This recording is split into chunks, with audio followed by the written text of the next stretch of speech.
мөлдірдің жалпы болмысының, тегінің, адалдығы көрініп тұр емес па?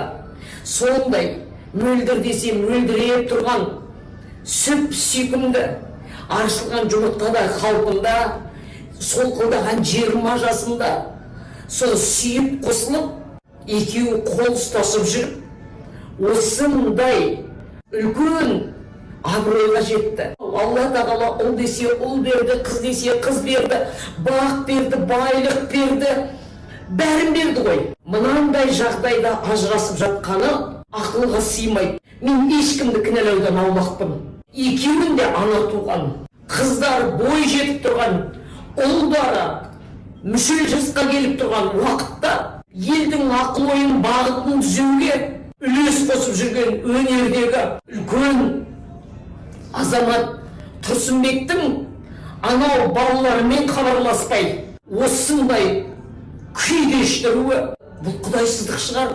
Балалардың тағдырына неге жаның ашымады? Алдыңда не күтіп тұр? Дегім келеді бауырыма. Сайдағы сыңарының тұяғына тас батса, қырдағы арқардың мейізі сырқырайды.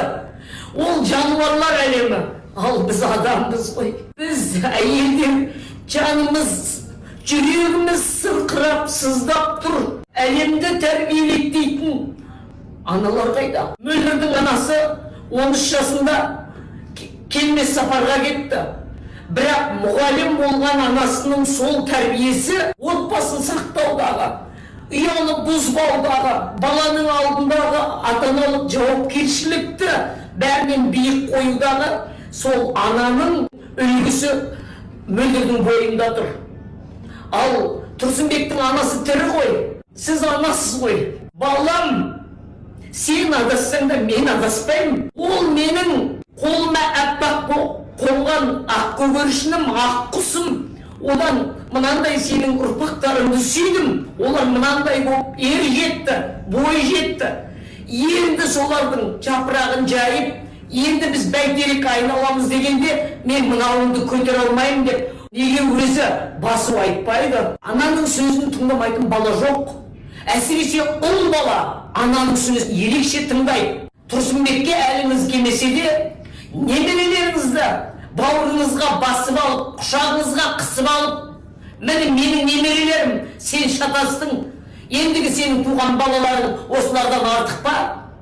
Дейтін бір ауыз сөзді неге айтпайсыз, құрметті ана?